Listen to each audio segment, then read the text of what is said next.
ndagusuje cyane ukomeze kunyumva no kunkurikira.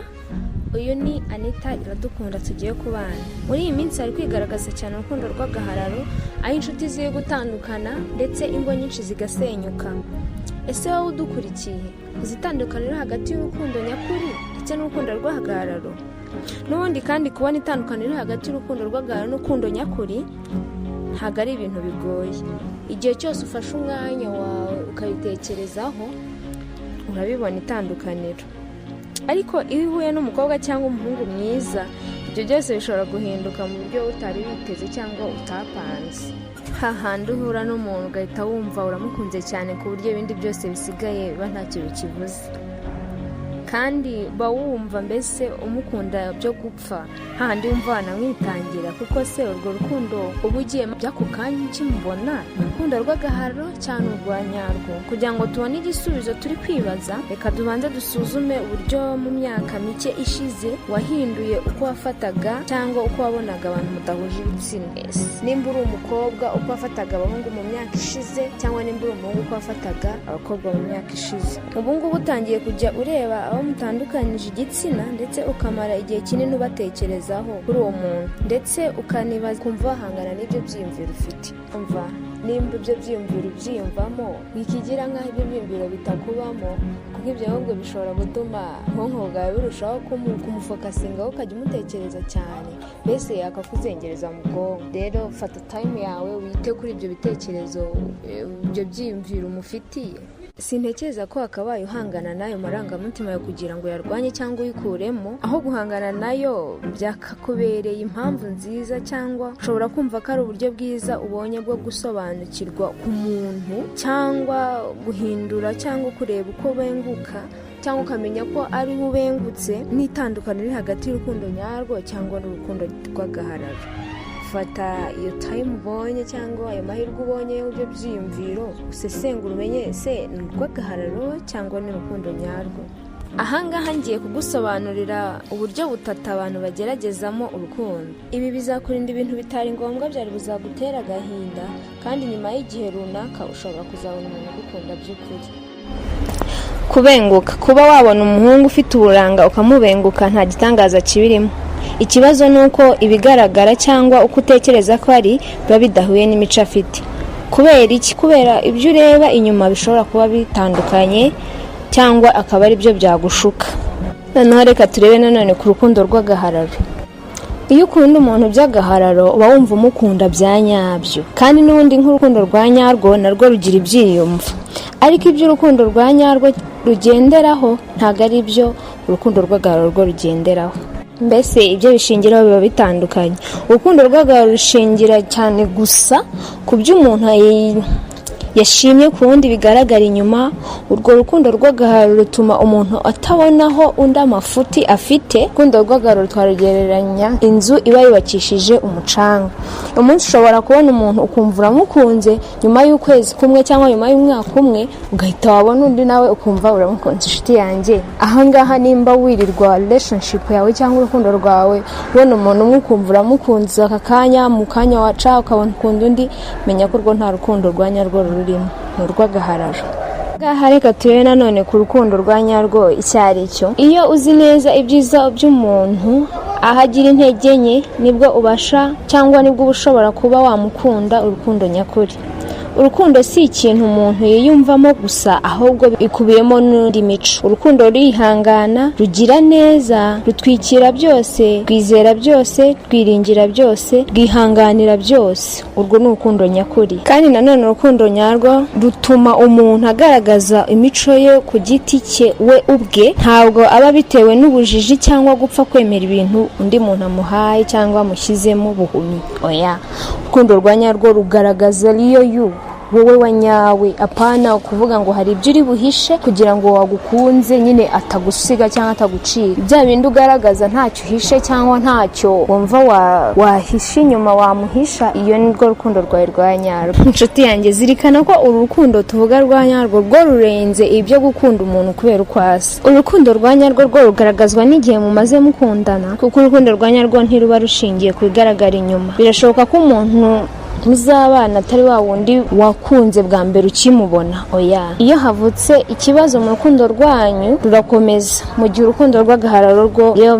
byenze nabi cyangwa iyo hagize akantu gahinduka hagati yanyu, nyine birangirira aho ngaho, nta kindi kirengaho muvugana. Yes, kuko nyine ntago urukundo rwa nyarwo ari ikintu cyiza ako kanya, bisaba igihe kirekire no kugenda mwigana, buri wese amenya intege nke, amenya imbaraga ze, ku buryo buri wese abasha kuvuga ngo nakihangana intege nke za mugenzi wanjye. Ahangaha nifashishije inyarwanda.com mbafasha kwegeranya ibintu bigera ku 8 bigaragaza itandukaniro ry'urukundo rw'agahararo ndetse n'urukundo rwa nyarwo. Ahangaha biragufasha kumenya ese relationship ndimo right now is it real cyangwa ni urukundo rw'agahararo nk'uko bigezweho muri iyi minsi. Ahangaha urukundo rw'agahararo ikintu cya mbere rurangwa kenshi n'utugambo tworoshye turyoshye tw'ubusabusa, hahandi abantu barurimo babwirana, ariko muri make nta mushinga cyangwa undi mumaro bigaragaza cyangwa undi musaruro wabivamo. Mu gihe urukundo rwa nyarwo rwo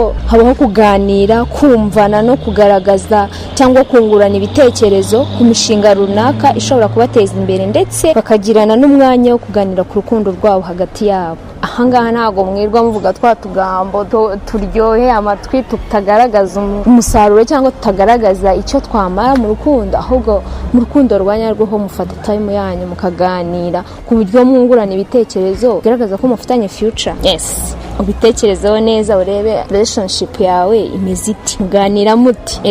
Ikintu cya kabiri twareba ku itandukaniro riri hagati y'urukundo rw'agahararo ndetse n'urukundo rwa nyarwo. Urukundo rw'agahararo rwibanda cyane ku bice bimwe na bimwe by'umubiri. Ahangaho umwe yaba yarakundiye undi, twavuga nk'urugero isura, ikimero, imigendere, inseko, kuberwa, ubutunzi ndetse n'ibindi. Bya bindi mbese bigukururira gukunda umuntu cyangwa bikwemeza ko ugomba gukunda umuntu, bino bigaragarira amaso. Ibi ngibi nubigenderaho hitamo umuntu, umenya ngo urukundo n'agahararo. Hari ibyo twibagirwa yuko ibyo byose bishobora guhinduka, ko urukundo yari yagukunze rukayoyo. Mu gihe urukundo rwa nyarwo rwo rutagendera ku bintu runaka bidasanzwe bigaragara ku maso hagati y'abakundana nk'ibyo twagaragaje haruguru, ahubwo abakundana bari mu rukundo nyakuri bumva banyuzwe n'uko bakundana, baba barimariranyemo hagati yabo, ntago bo bavuga ngo barareba bya bindi. Oya, bo twabyita unconditional love, hahandi nyine urukundo rwa nyarwo rutafite ibintu rugenderaho. Ahangaha kuri iki cya gatatu, mu rukundo rw'agahararo iyo hatabaye kumvikana hagati y'abakundana bahita batandukana ako kanya byihuse, kuko buri wese aba yumva ko nta kibazo kuba yabaho cyangwa yabaho atagufite, yabona n'abandi, kuko bya bindi nyine yakubonagaho cyangwa byo expectingaga ntago ari byo kibona. Yego, ahangaha biroroha ko mwahita mutandukana igihe hatabayeho kumvikana. Mu gihe urukundo rwa nyarwo rwo iyo hagaragayeho kutumvikana, abakundana ntibihutira gutandukana. Oya, ahubwo bashaka uko bakemura ibibazo byabo hagati yabo biciye mu biganiro, aho buri wese yumva mugenzi we akamenya ese byagenze bite, bafata umwanzuro hagati yabo, nyuma ndetse byaba na ngombwa bagakomezanya, buri wese agasaba undi imbabazi, kuko biba byiza mu rukundo rwa nyarwo. Buri wese ahita yumva ari we munyamakosa, kuko aba yumva adashaka gutakaza wa undi bari muri relationship. Yego, genzura neza rero nanone ubone reaction buryo umuntu agira igihe habayeho amakosa hagati y'abantu bakundana, nayo ubwawe ishobora kugusobanurira, wabihaye umwanya yagusobanurira relationship urimo ese ni ya fake cyangwa ni true love. Ahangaha ikintu cya kane twarebaho itandukaniro hagati y'urukundo rwa nyarwo n'urukundo rw'agahararo. Urukundo rw'agahararo rutuma umwe mu bakundana yica ku nshuti ze, ku bantu benshi, kuko aba yumva arangamiye umuntu umwe kubera cya kintu amukurikiyeho. Nyamara iyo amaze kukigeraho cyangwa bagashwana, akagarukira za nshuti ze akongera akavugana nazo, bya bindi yari yakurikiye byarangiye. Igihe mu rukundo rwa nyarwo rwo abakundana ntibafuhirana cyane. Oya, sivuze ko batagufuhira, ariko ntibafuhirana cyane, ahubwo bahana umwanya ndetse bagahana n'igihe cyo kuganiriza n'izindi nshuti zabo n'abavandimwe. mu rukundo nyakuri iyo rugenzemo neza za nshuti ndetse n'umuryango baragushyigikira. Ego wa umukunzi wawe aguha time yo kuba waganira n'abandi bantu, ukisanzura ugasohokana n'izindi nshuti zawe, kuko uvuga ntabwo waba afite bwo kuba yagutakaza. Ego ikindi, urukundo rw'agahararo rusanga kenshi ruganisha ku mibonano mpuzabitsina, mu gihe muri relationship nta kindi aba yumva. Kenshi baba bumva cyane cyane turebe muri iyi minsi relationship nyinshi usanga zishingiye kuri sex, aho niyo umwangiye rwose kabisa bita birangira. Rero mu rukundo rw'agahararo akenshi usanga sex ariyo iri imbere cyane, mu gihe urukundo nyakuri rwo aba rurimo bo imibonano mpuzabitsina atari cyo kimenyetso nyacyo cyangwa ikimenyetso simusiga kigaragaza ko umuntu mukunda, cyonyine kigaragaza ko mukundanye. Oya, mu rukundo rwa nyarwo mbega mubijyana gahoro gahoro, ntago bashobora kuguforsa gukora sex ku buryo ushobora guhakana ngo ugire ubwoba yuko ashobora kugusiga. Oya, mu rukundo rwa nyarwo byo ntibirugenderaho, ahubwo haba harimo kubahana hagati yanyu. Ikindi kintu cya gatandatu twareba, iyo mukundana cyangwa iyo mukundana urukundo rw'agahararo, ku mpande zombi habayeho kutumvikana, mbega mwumva byacitse, aho kurebera hamwe icyakorwa mu gihe mwumva nyine mutari guhuza. Ariko mu rukundo rwa nyarwo, true love, rurategereza cyangwa rufata time yo kubitekerezaho neza. Abakundana bafata umwanya wo kubitekereza neza kandi bakihanganirana, ku buryo buri wese yumva buri umwe ku ruhande rwe akumva, ku buryo babihuriza hamwe bakavuga bati yego njye nanjye narindi mu makosa. Ikindi, urukundo rw'agahararo rurangwa rurafuha cyane cyangwa icyo twakita ishyari, jealous, ariko mu by'ukuri nuko haba hatari ahangaha. Kugira ishyari si bibi, ariko bitewe n'inyungu aba bifitemo, usanga nyine agufitiye ishyari cyane bitewe n'inyungu buri wese idasanzwe abo bakundana babifitemo, ku buryo ku ruhande rumwe ushobora gusanga afite ishyari ryo kumva yuko hari ikindi kintu wakora. Ego ntabyishimire. Mu gihe mu rukundo rwa nyarwo rwo nta gufuha cyane kubaho ku bakundana urukundo rwa nyarwo. Mbese nyine bo baba bafite icyizere hagati ya buri wese kuvuga ati nta wamuntwara. Yego, ibintu by'amashyari ntago biba biragingwa muri uru rukundo rwa nyarwo. Ikindi kintu cya 8, urukundo rw'agahararo rurangwa nuko abakundana bishimira kuratira abandi ibyo bakoze. Naramusomye, twarasohokanye, mbese nyine kuvuga ibintu byinshi mwagiye mukora.